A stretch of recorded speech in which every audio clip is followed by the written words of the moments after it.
A 2-year-old boy named Awab Ishak spent his entire short life breathing air filled with toxic mould spores.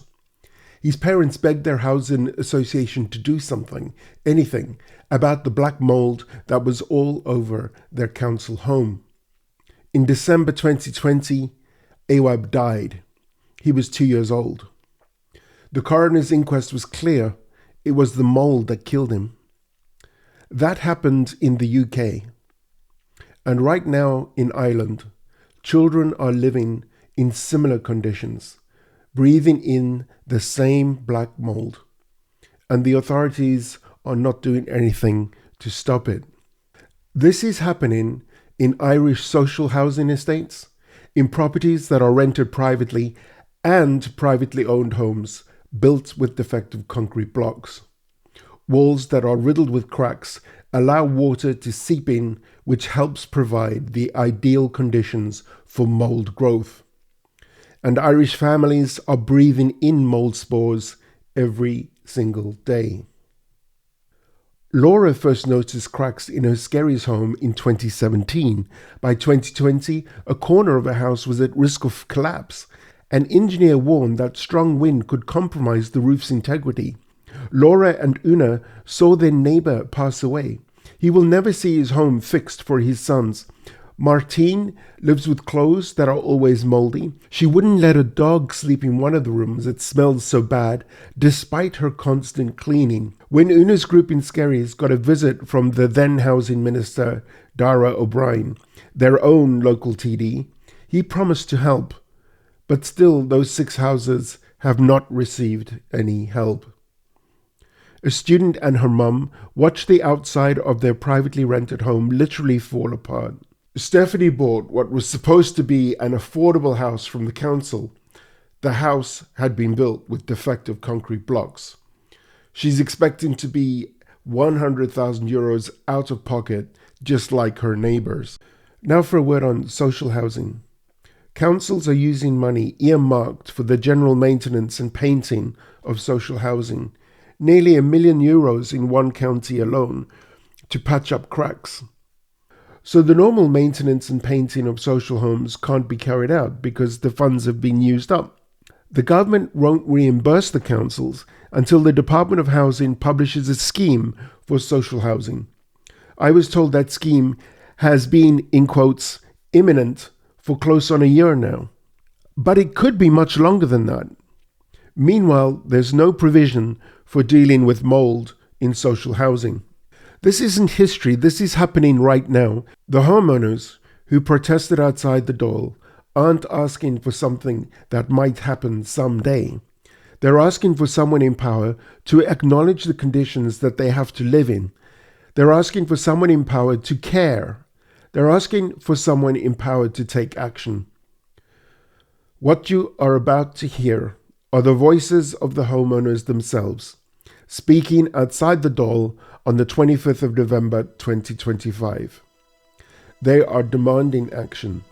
These voices tell how the Irish government actually handles this defective concrete crisis.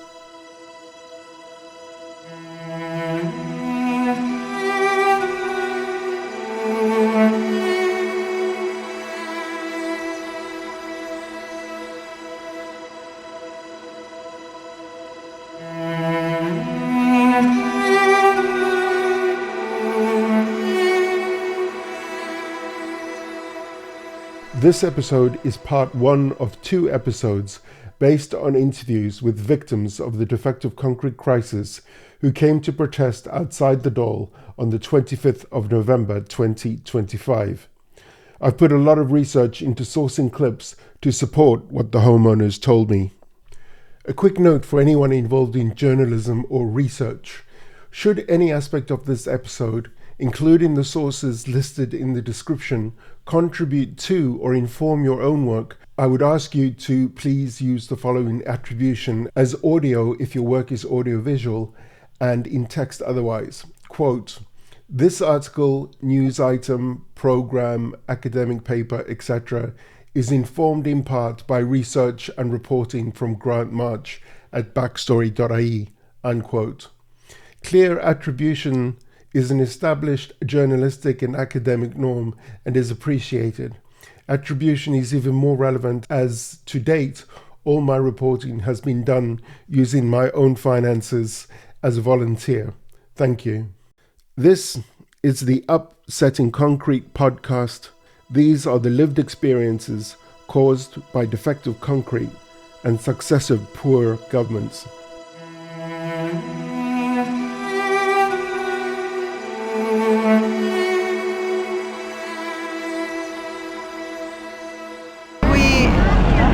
We fixed at our own expense, which meant I had to work 5 years longer instead of retiring because it was so much money. And it's heartbreaking. Nobody does anything for us. Darragh O'Brien, when he was Minister for Housing, he came to visit us.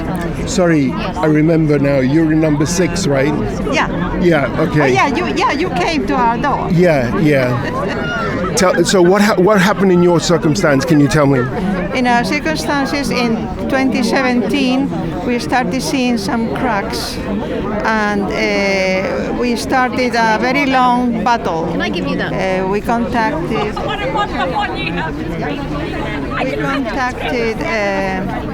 the insurance company. They didn't want to know. They said no, defective materials probably. The state agent said that no, find a solicitor. Nobody wanted to know. We couldn't find any engineer interested in doing something for us, fixing the problem. We spent quite some time.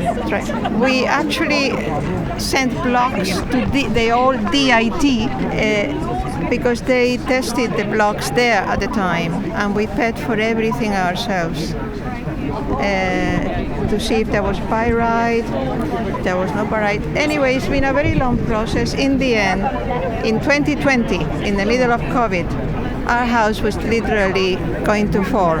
One of the corners was going to fall any minute. And an engineer, a Polish engineer who was great, but he couldn't do the job, he said, you have to get it fixed now. If you get a strong wind, if you get bad weather, and that corner falls off, then your roof is compromised and you have nothing. It was horrific. So we got finally an engineer from Balbriggan who did the work, and a very good constructor. They were great to us, and we got the house fixed. The outer leaf of the house, the whole outer leaf. It was very expensive. I won't talk about figures, but it meant it was horrific. We are trying to get some money back.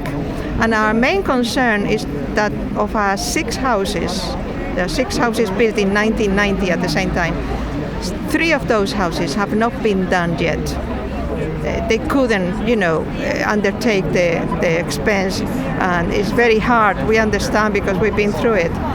And those houses, one of the owners of one of those 3 houses actually passed away last week, which I think due to illness. And, that man has died without seeing the house fixed for his sons. And I think it's so sad.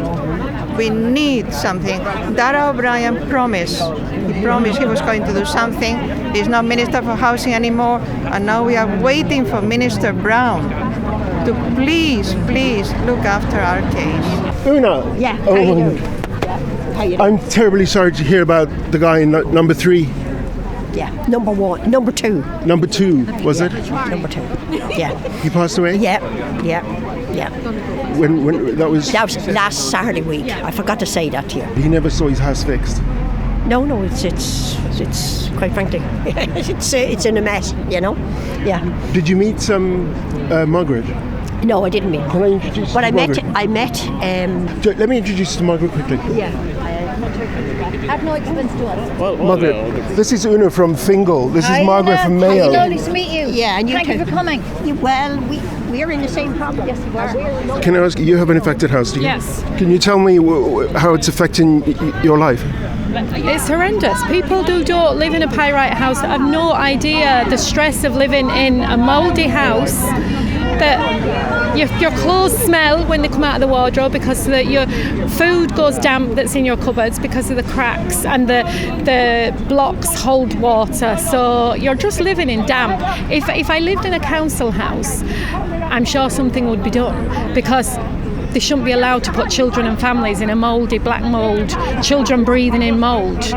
Martine's thinking that surely the government wouldn't put children and families in social homes where they would be breathing in black mould is logical. But is this what is happening on the ground?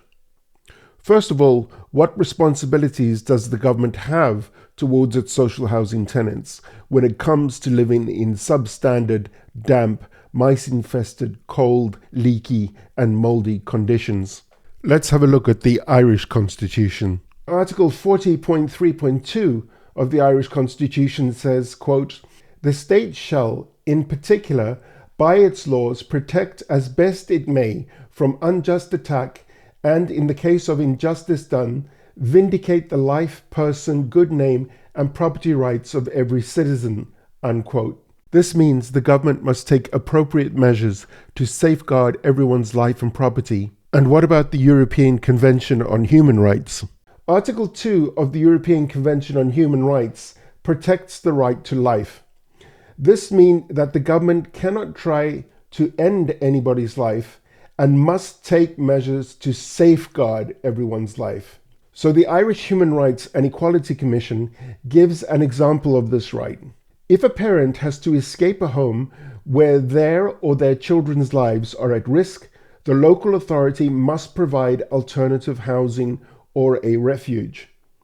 Now, this example was in the context of domestic violence, but surely this must equally apply in a circumstance where a parent or parents consider their family's lives are at risk because they're worried about their house collapsing, particularly during a harsh winter storm, or they're worried about breathing in mold every day. In fact, Professor Karen Kirby and PhD researcher Ocean Keenan from Ulster University actually said that their research into the mental health impacts on homeowners showed an abnormally high level of complex post-traumatic stress disorder. And as an example of this, she said that many homeowners are experiencing the same continuous daily stress from living in a defective concrete home for years on end that would apply to a victim of domestic abuse that has to live long term in a hostile and dangerous environment. I mean, think about that for a minute. The same kind of stress. The same kind of stress. Note that I will put a link to the report I wrote about Ulster University academics presenting their research on the science of and the mental health impacts of defective concrete that took place in the audiovisual room in the houses of the Oireachtas in the description. Backstory was there to record that event. Now, Article 3 of the European Convention on Human Rights is freedom from torture and inhuman or degrading treatment.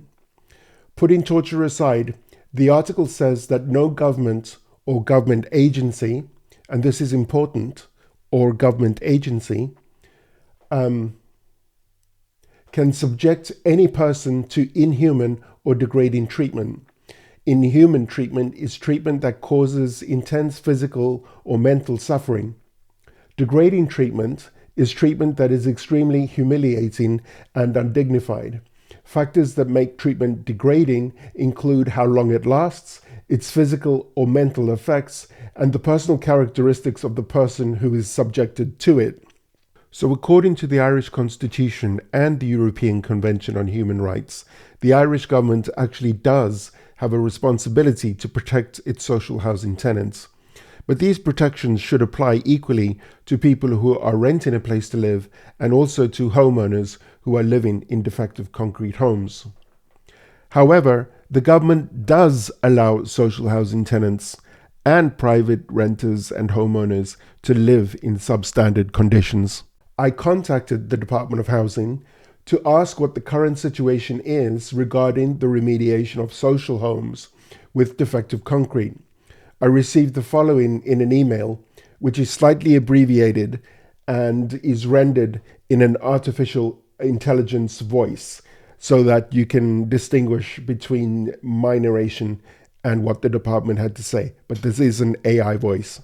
Social homes will receive the same remediation options as those covered under the Enhanced Defective Concrete Blocks Grant Scheme for private housing, and the same grant cap, grant rates and damage threshold requirements, along with access to ancillary grants.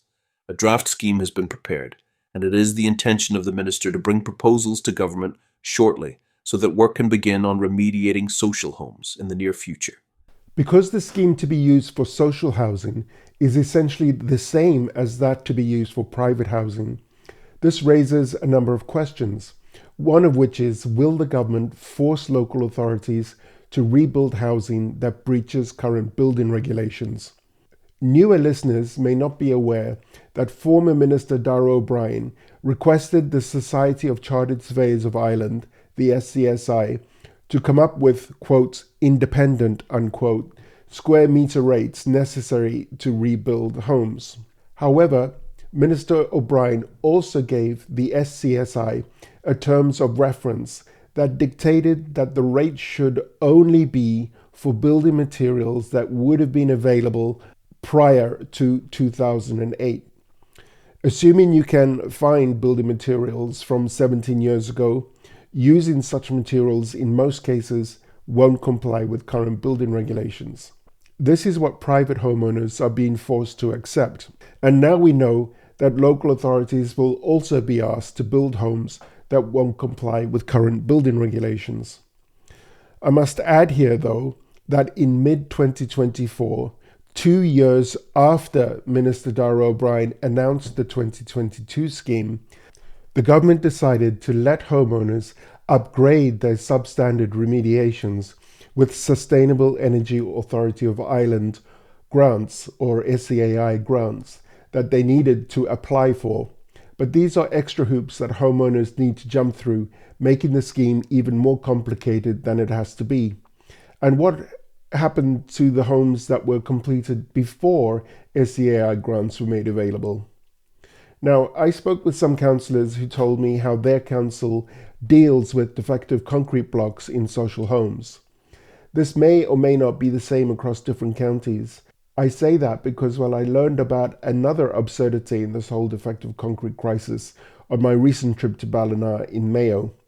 Get this, Mayo County Council will not allow homeowners to purchase a mobile home to use as temporary accommodation while their homes are being rebuilt. But Donegal County Council, they allow it. Go figure. Anyway, in the particular council I'm talking about, social housing estates are inspected once or twice a year, I was told, and they're graded on a scale from A to D in increasing severity. So A, I believe, is okay, B means you've got hairline cracks, C is worse cracks, and D, well, that's when the home is in a desperate state. So what I was told is that council funds that have been earmarked for normal maintenance and painting for social housing, money that's in the council budget for that purpose, that's now being used instead to patch up cracks in social housing. And we're talking almost €1 million spent this way in this particular county. So the council has told me that Minister James Brown won't reimburse the council for these funds, which are being used for emergency temporary repairs instead of being used for their original designated purpose. At least not until the department is happy that the scheme for private homeowners is up and running properly. I imagine this will include waiting for the NSAI to publish a remediation standard that is fit for purpose. In the meantime, the council will have used up funds for defective concrete that ought to have been used for general maintenance and painting of social homes. Consequently, there's no money for general maintenance and painting for homes that actually need that. And this social housing scheme that is coming, I've been told it's been imminent, in quotes, for nearly a year now. I was also told that a number of houses require temporary fixes that will cost €25,000 each. These are houses with severe damage. When I asked councillors how mould in social housing is being addressed, I was told that there is no provision for dealing with mould in the county's social housing stock. When I first visited Donegal back in October 2021, I visited a social housing estate. As I was driving around, I noticed a house with filled-in cracks, and the tenant was out in the front garden. So I stopped and asked about the house, and I was told that the council comes round from time to time to fill in the cracks. So it would seem from my own personal experience that there's been practically little or even no change in how social housing tenants with defective concrete homes have been treated over the last 4 years, from 2021 until 2025. What the councillors have told me is confirmed in a 2023 interview that Greg Hughes, the host of the 9 till noon show on Highland Radio, conducted with the Chief Executive of Donegal County Council, Mr. John McLaughlin. Ordinarily, I would provide a link to the 9 till noon clip, but although I have recorded this interview as having taken place in July 2023, I can't find that particular video on the Highland Radio YouTube channel. Mr. McLaughlin says that he wanted to start remediating council homes 2 years prior in 2021, but the Department of Housing has asked the council to wait until the scheme for private homes is up and running first. Remember too that the current standard, which is being used to determine how a defective concrete home is fixed, has been described as, quote, not fit for purpose, unquote, by the Director General of Engineers Ireland, Mr. Damien Owens. Here is Greg Hughes asking Mr. John McLaughlin about social housing with defective concrete. Where are you at in terms of, is it 1,000 of your housing stock at this point that we know to be affected? Yeah. So what's the plan or process? Yeah, there? there's different numbers mentioned between 1,000 and 1,500 based on visual inspections by our own team, yeah. and we would have gone around them and looked at them. At the moment, we have no authorisation to fix those houses in the department, and we might as well say it here. That's, we were told we wouldn't get that until the other scheme was running, and that's I suppose that's a strategy. But we'd expect that to come to us shortly. We've applied a number of times and made suggestions as much as 2 years ago. We thought originally we'd become the perhaps fix some housing and be able to set some examples in terms of how to do those, but we're, I suppose, in some sense held back. But we expect that to get freed up now soon. So it would mean for our tenants, and they're putting up with that, but there could be hope now coming down the road to them. That interview was in 2023, and council tenants are still waiting for the other scheme, or the scheme for private homes, to be up and running to the satisfaction of the current minister in 2025. In the view of this reporter, if the council executive is being stonewalled by the Department of Housing, then they have to be vocal about the dire conditions people in defective homes have to live in. It is not acceptable to throw in the towel saying, what can we do? The department is not helping us. There has to be, more concerted action taken. I put what the councillors had told me to the Department of Housing, and here is a summary of their response. Management and maintenance of local authority housing stock are matters for each local authority.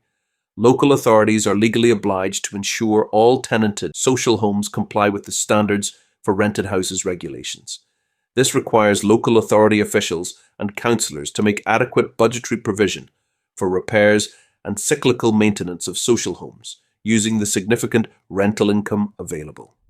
The Department of Housing provides annual funding to complement local authority planned maintenance efforts and to support the quick turnaround of casual vacancies in social homes, with all eligible spend reimbursed in full to local authorities within their respective allocations. One councillor I spoke with told me that the significant rental income that was just mentioned there by the Department of Housing is used for many different purposes, and that the council actually does have to rob Peter to pay Paul in terms of using funds that were allocated for maintenance and painting that has subsequently been used for emergency repairs. But getting back to my interview with Martine outside the Dáil. There was a case in England where a child died and they said it was down to black mould, breathing black mould on a day-to-day basis. Here is a clip from a Channel 4 news report by Claire Fallon about this tragic case. There is a link to the full report on the Channel 4 YouTube channel in the description. On many occasions, Awab's parents asked for something to be done about the mould in their flat. There was even a letter from a health visitor to the Housing Association. She'd seen the state the flat was in. She pointed out the health risks, especially to children, and she said they needed to be moved. But that didn't happen. The only work done to try and solve the problem was by Awab's father. He'd been told to paint over the mould, but it kept coming back. In July 2020, 5 months before Awab died, the Housing Association inspected the flat, but there were no repairs. The mould was put down to the family's lifestyle and bathing habits. Today, the inquest findings were clear. That was not the problem. Claire Fallon's report included this comment from the UK Housing Ombudsman. I think there's been a 40-year culture in the social housing sector amongst landlords that has sometimes seen, and indeed amongst private landlords, that has sometimes seen reports of damp and mould dismissed too lightly, kind of blamed on the residents' lifestyle choices. It's unfair, it's patronising, it's stigmatising, and it can impede proper action and the landlord taking responsibility for things that it should be doing to prevent damp and mould. The landlord in this case is Rochdale Borough-wide Housing. Managers giving evidence at the inquest talked about the housing shortage, long waiting lists and budgets and costs. Today in a statement they said the level of risk was not recognised. Can Ireland learn any lessons from the death of this 2-year-old from mould in the UK? Or do we need a tragedy here before the seriousness of extended living in mouldy conditions is fully appreciated? You heard the UK Housing Ombudsman basically saying there in the Channel 4 news report that landlords in the UK have essentially been gaslighting victims of mouldy homes, getting them to believe that it's their own fault that their homes were riddled with mould because of their, quote, lifestyle choices, unquote. This reminded me of a 2024 exchange between Fianna Fáil Deputy Paul McAuliffe, a TD for Dublin North West, and Mr. Michael McGarvey, who is the Director of Services for Water and the Environment in Donegal County Council. When Deputy McAuliffe asked why homeowners were not applying for the scheme or were delaying applying for the scheme, Mr. McGarvey said that the reason, in his opinion, is due to homeowners exercising a, quote, lifestyle choice, unquote. In fairness to Fianna Fáil Deputy McAuliffe, he seemed to have more insight than Mr. Michael McGarvey, who is the Director of Services in the worst affected county in the country, County Donegal. My question is, can we identify what the issue is with those people who haven't yet applied? Have you considered that, and have your local groups, has your local the reference group considered that? Why are people not applying? Yeah, thank you, Carla. And I just maybe comment on that. It's something I suppose that I've learned myself in Donegal from my time. People are looking for peace of mind in some cases. So once they've been approved for an option, if their homes are not at risk, some people are happy to wait until at a stage it could be a year, 2, 3, 4, 5 years before they're in a position, maybe kids going to college, etc., where they're even relocation. So the financial burden on their own family and the upfront nature of it is a factor in delayed applications. Would that be fair? No, I would actually turn it around. It's actually maybe a lifestyle choice in some places. As you know, Deputy and Carla, that there's some homes there in pressing need of remediation, but there's some homes not. And once people have the peace of mind, they're making a lifestyle choice in some cases. Yeah, Mr. McGarvey, I'm uncomfortable with the phrase lifestyle choice. You might use a different phrase because I don't think it accurately reflects the position that the people are in. Okay, sorry, Chair, it certainly isn't meant to reflect that. Yeah, anyway. absolutely. Thank But you're saying that people are deferring the decision to undertake the works? Yeah, that's the feedback that we're getting from both through the Defective Concrete Blocks Committee and through members, and yes, that would be one of the reasons. Mr McGarvey withdrew his comment about lifestyle choices when Deputy McAuliffe challenged him. But does this mean that his thinking has changed? Remarks like this demonstrate a lack of empathy and inability of putting oneself in a homeowner's shoes. To be honest, this exchange took me down a research rabbit hole, but I've decided that I should really reserve all that for another episode. Anyone who works in a local authority or who works in the Department of Housing or any TD or senator that is on the Housing Committee who thinks that homeowners are deferring because of a, quote, lifestyle choice, unquote, has to be out of touch with the communities they serve. Furthermore, to say that deferring getting on the scheme is a lifestyle choice is simply untrue. Homeowners are being forced to live in conditions that are not in any way a lifestyle they would choose to have. I have met a homeowner who chose to defer getting on the scheme because they want to cause the minimum disruption to their children's important formative years of education. But the family has to persist in living in substandard accommodation during this time. This is not a lifestyle choice. This is a choice forced upon them, and they are choosing the lesser of two evils.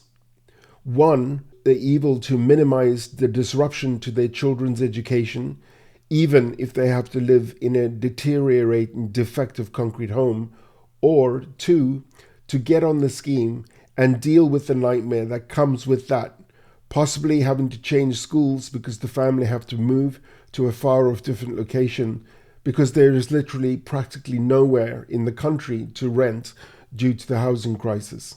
And I've heard stories from homeowners who've told me that their nightmare only got worse when, after a long battle, they were finally accepted on the scheme. But again, that's material for another episode. You know, it would be hard to think that this mentality is limited to one civil servant in one county.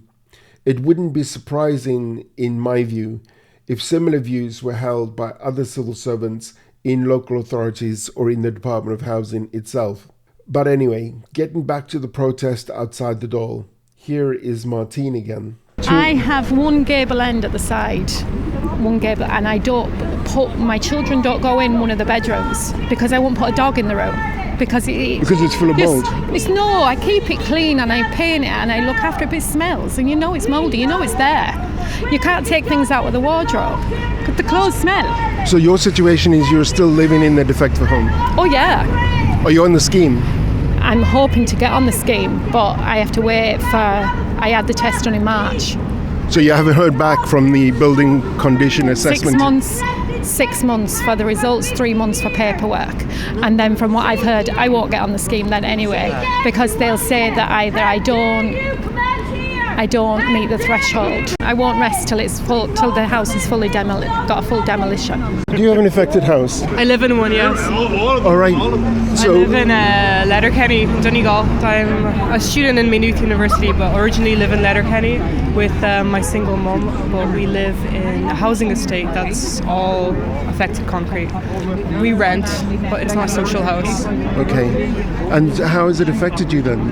Well, we know we have to move out. The whole house has to be torn down and probably rebuilt, but we don't know how long it's going to take.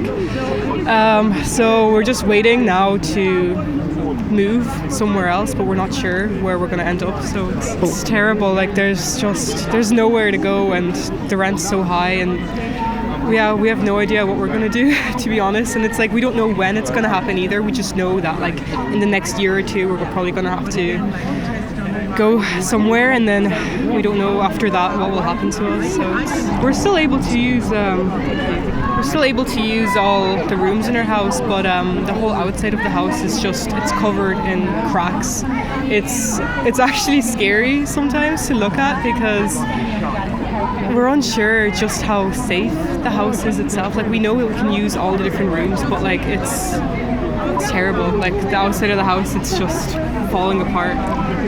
The landlord, is only allowed to get one property fixed. Yeah. So if your landlord had more than one property... Yeah, he has, I think, at least two, from what I know. There's one just up the road from us, but because all the housing estates in the area are all affected, he has at least two properties that are affected. So, yeah, but I know it's been a big toll for him as well. He's been really struggling with like a lot of different things, but this has just really been like the cherry on top. Like, it was I used to work in a shop in Kilmacrennan, and the building was also defective concrete, and it was so bad that you could stand inside the building and there was a crack that went right from the inside of the building to the outside, and you could see into like the building from the outside. It was insane. Like, all outside the door, it was just crumbling. It was actually unsafe. They're trying to like renovate it now, but I don't know, it's just, but it's everywhere. Like, everywhere you look, there's houses affected. Any housing estate you go into, you just see the cracks. It's just, in our housing estate itself, I've already seen a few. There's at least one house that's been completely torn down, and they're, I think, starting to rebuild it. I'm not sure exactly what's happening with it, but it's just even within our own housing estate, we see all the different houses. They're either being remediated, the outside of them being done up, or they're just being completely torn down. And we just know that our house is going to be next. Like, there's no way of avoiding it. It's yeah. Do you smell any mould? Oh yeah, we have mould. Not sure if it's a result of the defective concrete. We're not sure, but our house does have mould. It's like, we cannot escape it. My room. And do you smell it? Yeah, in our bathrooms anyway. That's one place that's like really, really bad. But yeah. This reminded me of a contribution from the audience at the People's Document meeting, which took place in the Inishowen Gateway Hotel in Bancrana in Donegal last year.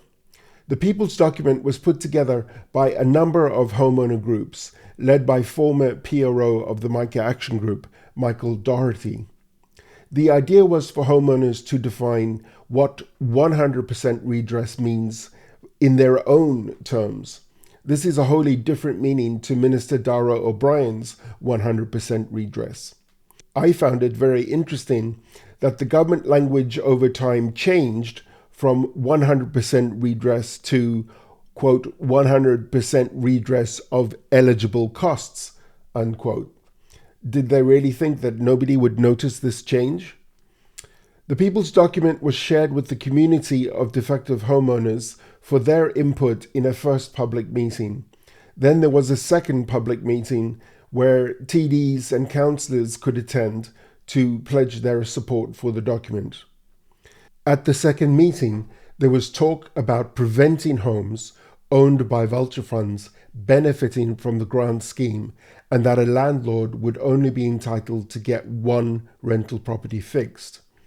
A lady who goes by the Wee Donegal Mammy on Facebook had a very powerful question about rented properties that have defective concrete, which she put to the Donegal TDs who attended the meeting. These were Joe McHugh from Fine Gael, Piers Doherty and Padraig McLaughlin from Sinn Féin, and Thomas Pringle, who was an independent TD. Minister Charlie McConalogue from Fianna Fáil did not attend the meeting. I have a question for all four of you sitting up there, including Joe McHugh. I did live in a Mayo home. Fortunately now I have since been moved out of the house. But I was in a rental accommodation, and that's why I hadn't intended to say anything tonight. But when I hear you talked about looking after the primary home first, it may have been a rental accommodation, but it was my primary home at the end of the day.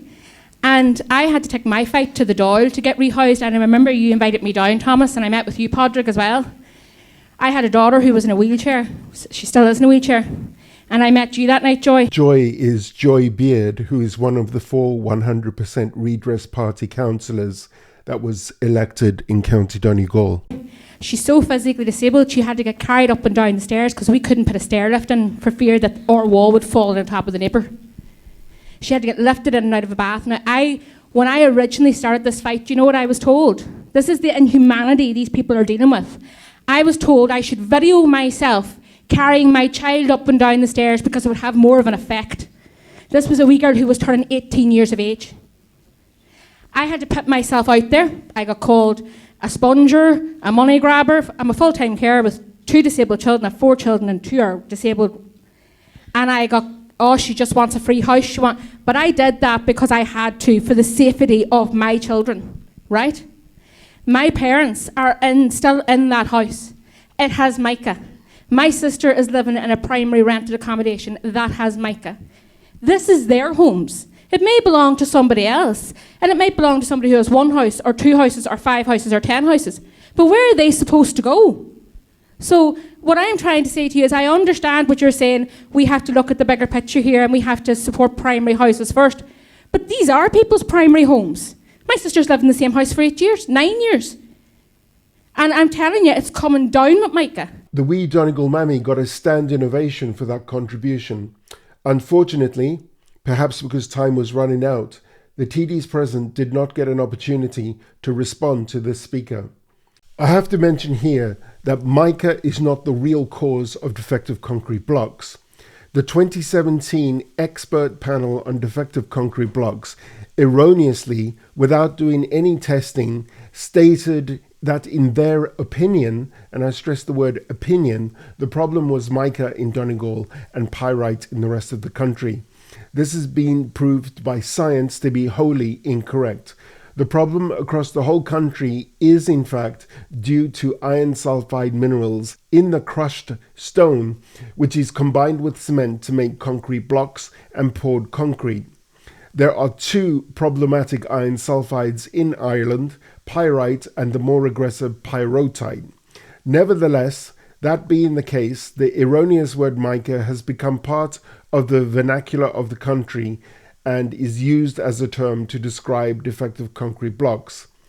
The details on that is a whole nother rabbit hole for a future episode.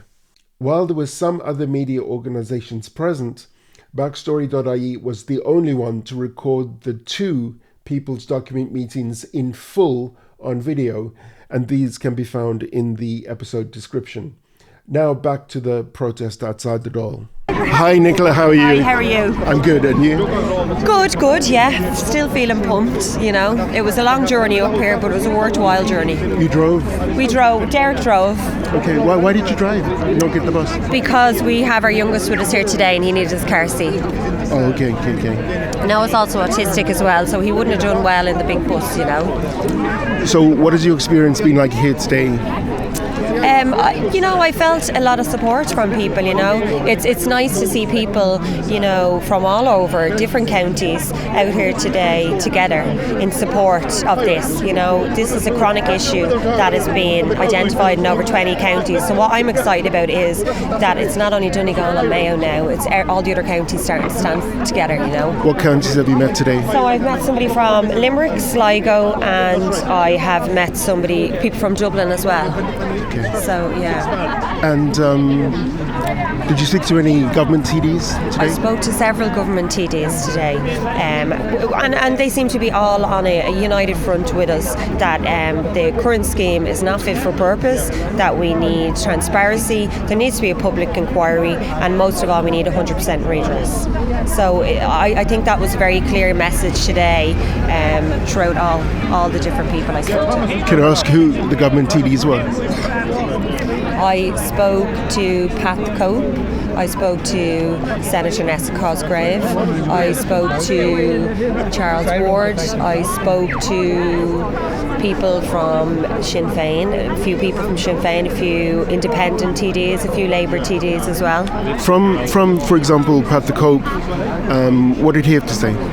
Well, he really appreciated the kind of complexity of many people's situations, and he appreciated the feeling like you're in a game show and the government, you get over one hurdle and the government just continuously throws something else in your way, to knock you down. Because just as I got to, obviously I bought my house after 2020, so I proved I bought it in good faith. That took a long time, 5 months of fighting, but then they told me now that I need to go for planning retention for rooms that are going to be knocked to the ground, so they want me to spend more money, and more time delays, and he appreciated that that's not acceptable. Did he explain what he can do within the party rather than without? He told me that collaboratively he is working to try and reform these policies with other people in there. That obviously it can be hard, when you're outside of government for other parties, but everyone's trying their best together. As you can imagine today, there's a lot of buzz, there's a lot of noise. It was hard to get into the nitty-gritty of things. I've got a lot of numbers, a lot of contacts. A lot of people want to, open channels of discussions with me, and that's when I expect to hear what their plan going forward to actually physically help me will be. So you're expecting some of the people, TDs you met today, to get back to you? To follow through and to tell me what they can actually do to help our situation. Will you follow up with me, like in a week's time, tell me what happened? Yeah, I will follow up. For an in-depth interview about Nicola's awful situation, please see the previous podcast episode. Hi, excuse me. My name's Grant March from met you. Have we met before? Yeah, in Linda's house in Westport. Oh yes, you're the lady who had to fight the council to get that document. Tell us just about that again. When it was the first affordable house built in Westport. We got our mortgage from the council. And then there was a big hold up with this particular document. What was that document? Remind me then. It was the certificate of compliance with planning permission. Okay. They wanted planning permission for the house. The housing department wanted planning permission for the house we're already in, right? To apply to get on the scheme. So we couldn't get the planning permission. Seemingly there was no planning permission for the houses. But they got something organised, and I got the certificate in the end, certificate of compliance with planning permission. But that error on the planning permission... That was to do with the Mayo County Council. So they eventually found this document on their own? Yeah, they found, after I was a year looking for this document. So it delayed you by a whole year? It delayed 1 full year. Okay. I got it recently, and I had to pay €650 for it. For a piece of paper? Yeah, for a piece of paper. That was signed probably... off by the engineer. The engineer had to sign it off. Right. So that's gone in, and we got. Did the engineer come out to your house and sign it off and check it? No, he got this whatever he got from the Mayo County Council. He did it in his office, like. He did yeah. And it cost €650. Yeah, just to sign it. So your situation is you're still living in a defective home, are you? Oh yeah, and we got tested 2 weeks ago, so waiting now for the results. Okay, and as far as you can see, do you have all the whatever they're looking for, the right patterns and so on? Oh yeah. Yeah. Oh yeah. So you feel confident? I'm hoping. Now we'll wait and see when the results come back. It could take 6 to 9 months. You're in Parknaquilla, right? Yeah. And there's 1 or 2 homes that have been fixed. Yes, there's a good few, that have been. So do you feel some kind of optimism, maybe? It's hard. It's just hard to know when you get the results back. And they're going to say, "Well, we'll do the outer wall." That's they could say, "We'll do your outer wall." It's not bad enough. We don't know what. So Stephanie is concerned that the remediation option that she might be offered could be different to what her neighbours got. She's worried she might get an outer leaf replacement, which will retain defective blocks inside the house, while her neighbours got full demolition. Now, common sense would say that if one house in an estate has defective concrete and gets full demolition, well, any other house with defective concrete in the same estate should get full demolition as well, right? Is it really necessary to test each house in the estate? It goes against all logic to have houses with defective concrete in the same estate getting different remediation options. In 2022, Martina Cleary organised an online conference for the Clare Pyrite Action Group called Losing Your Home. During that conference, Corinne Garner spoke about excessive testing in Ireland. Ms. Garner is a principal mineralogist at Petrolab. There is a link to Ms. Garner's remarks in the video in the Clare Pyrite Action Group's YouTube channel in the description. Ms. Garner said that there is too much testing under IS 465, compared with the RICS Mundic guidelines in the UK. Now, RICS is the Royal Institution of Chartered Surveyors in the UK. The RICS has guidelines for Mundic. Mundic is the Cornish word for pyrite. So Cornwall and Devon have a lot of homes that were built with mine waste containing Mundic or pyrite. These guidelines help surveyors and lenders quickly decide if a property is mortgageable or too risky. The guidelines are based on decades of experience and automatically treat some well-known materials as high risk without needing lots of testing. For example, lead mine waste always contains over 30% deleterious aggregate or crushed zone, which is known to break down over time, no matter how sound it looks now. So it is immediately classed as expensive to fix. Ms. Garner argued that Irish materials are similar. The typical Donegal rock, phyllite, always has high mica and reactive pyrrhotite, and the typical Mayo rock, black limestone, always contains rhomboidal pyrite. Both of these will eventually oxidize and degrade. So the question is whether these should be treated as high risk from the start instead of being repeatedly tested under IS 465. I should mention here that the Banking and Insurance Focus Group in Donegal is taking a close look at the RICS guidelines to see if such a system could help Ireland. As I mentioned before in this episode, mica is not the main cause for concern. I know this sounds unbelievable because the whole country has been led to believe that mica is the main problem, when in fact it is not. The iron sulfides, pyrite and pyrrhotite are the main problem. So you may be wondering why the Mica Action Group was formed. The group was formed before the science had been properly researched. Unfortunately, when the true science was revealed in late 2022 at the Defective Concrete Conference organised by Professor Paul Dunlop and other Ulster University academics, the Mica Action Group believed that it would be cumbersome to change their name. This was a big mistake in my view. However, the Mica Action Group did do a lot of good work. Earlier this year, though, the group disbanded. But again, the whole mica thing is another rabbit hole for a future podcast episode. And besides all this, the science has proved that the only viable remediation option for homes with pyrrhotite or rhomboidal pyrite is full demolition. That's just what the science says. But now, getting back to Stephanie. Do you have mould in the house? Not yet, but we have a lot of cracks. Right. And a lot of cracks outside. And how has it affected your life? Like, have you changed anything? Have you done anything differently? Like, I mean, maybe you're not going on holidays, for example. How has it changed your... I have to go, because if I didn't, I think I'd be afraid I'd crack up. I have to have a holiday every year. But it's a worry. I'm 63 years of age, my husband. We don't have money. My daughter's in college. Our savings are gone on that. She's in college in England, in uni. And we don't, we won't get a mortgage at our age. And I worry. Our house is going to have to be knocked because it's going to fall down if we don't. But where am I going to get the finance? That's a worry. It's a big worry. So at the moment... We need 100,000 more. And you don't know where you're going to get that at this stage? No, I don't know where I'm going to get it. Does this mean you're relying on the minister to change the scheme? Yeah. Oh, yeah. We need 100%. 100%. They call it 100%, but it's not 100%. Not when you're out of pocket by 100,000. Is that the experience of the other homeowners, that they needed 100,000? Yeah, 100,000 I know, but a friend of mine, yeah. Do you know what it is? Can I talk to you again, Una? Sorry for interrupting. Una, could you tell me, you're from Skerries, right? And you're one of 6 homes that are affected. Could you kind of tell me the backstory to your homes? Okay, so these homes were built in 1990. I bought my home in 1995. It was soon after I bought my home, I seen cracks appearing in my home. And we started repairing them with a product called Sicador, which is very expensive. Is this something you put in the cracks? Yeah, something you put in the cracks. And it's a very, very expensive. A small tube is about €30 or €40.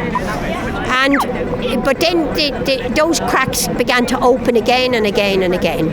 Now, There's 6 homes in this estate. 3 of the homes got so bad that they had to repair them personally, right? And so then in 2021... What kind of repair did they do? They did the outer layer of their homes. Did they do that themselves at their own cost? At their own cost. But when the last 2 homes were finished the repair in 21, they invited Minister Darragh O'Brien to us. And at this stage, I really didn't know what the problem was, but a house that was repaired, they put blocks onto a table and they just simply did that, and the block just opened. The block just did that on with their hands. With their hands, yeah, no physical force or anything. And this was demonstrated to Minister Darragh O'Brien. Yeah, demonstrated to Minister in the summer of 2021, right? And at this stage, I had no idea that this was a problem, a real problem, and I nearly fainted when I seen this block just been done. So then in 2022, in September 2022, they finished testing the other homes, and actually I think they did some testing of the ones that were repaired as well, right? And we then had to wait for the housing agency to give us a report, and when the report came back it said defective concrete blocks. And then we said, okay, so can we get into the scheme for Fingal County Council? And they said, oh no, halt. We have to do a quantitative analysis of other homes affected in North Dublin or Dublin. What did that mean? Well, it means that they wanted to know, they wanted to inquire from the different county councils in Dublin, had they any reports of homes that had defective, that were showing cracks and signs of deterioration.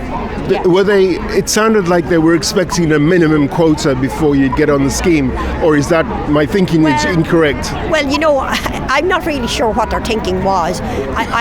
In hindsight, I think it was a delay tactic, quite frankly. So they never got back to you with that quantitative analysis, did they? Well, they eventually did, and that was in June of this year. We kept on badgering the housing agency, saying, when will you have the report to the minister? And then the housing agency eventually gave the report to him in June of this year. Now, the first minister met us in the summer of 2021, and this was in June.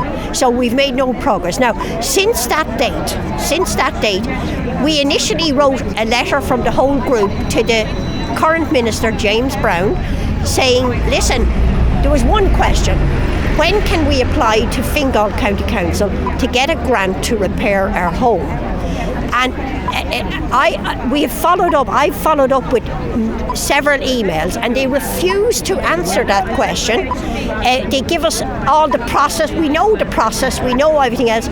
So this report is on Minister James Brown's desk since June, and he has done absolutely nothing with it. Have you seen the report? No, I haven't. No, because the housing agency just told us. A member of the housing agency, Padder Aspie, came to our homes and said, listen, we're delivering the report in the next couple of days. I haven't seen the report. Yeah. Why wouldn't they give you the report? Well, you know, that's a very good question, but we thought things were going to, like, then I wrote to the minister several times and I said, listen, you have passed this legislation or whatever it is in the Dáil for Donegal, Mayo. It should be the strike of a pen, Limerick and whatever. And it should apply to the whole country off the bat. Well, you know, really it should, but it's on his table since that date. What you've heard in this episode are the lived experiences of people trying to survive something that should never have happened in this country. Families who did nothing wrong. Homeowners and tenants who followed the rules, paid their mortgages, paid their rent, trusted their councils, trusted the systems that were meant to keep them safe. And those systems failed. And an unfair burden of that failure has been placed squarely on these ordinary people. On parents wiping mould from their children's bedrooms, on pensioners waiting for the cracks in their walls to widen, on students wondering where their family will live next month, on communities who know the state built homes with blocks that were never fit for purpose. These stories are not isolated incidents. They are not exaggerations. They are a snapshot of a national scandal that continues in real time behind closed doors and behind crumbling walls. If there is one thing these interviews make clear, it is this. The defective concrete crisis is not just about engineering or grant schemes or committee hearings. It's about health, it's about safety, it's about dignity, and it's about whether those in power are willing to treat Irish citizens with the care and urgency they deserve. The homeowners who spoke outside the Dáil on the 25th of November 2025 did not come looking for sympathy. They came looking for accountability. They came looking for leadership. They came looking for action. While I have the financial resources to do so, I will continue to report on this defective concrete crisis as an independent voice until that action comes. Again, I just want to ask that if in this episode or in any of the documentation and sources that are behind it contributes to your own journalism or research, please use the following attribution. Quote, this article, news item, program, academic paper, etc. is informed in part by research and reporting from Grant March at Backstory.ie. Unquote. Clear attribution is a long-established journalistic and academic norm, and it would be much appreciated. Finally, I want to thank the homeowners who spoke with me. Please feel free to contact me by email at grantmarch@backstory.ie if you have anything that can better help in understanding the defective concrete crisis. This has been the Upset in Concrete podcast. Thank you for listening.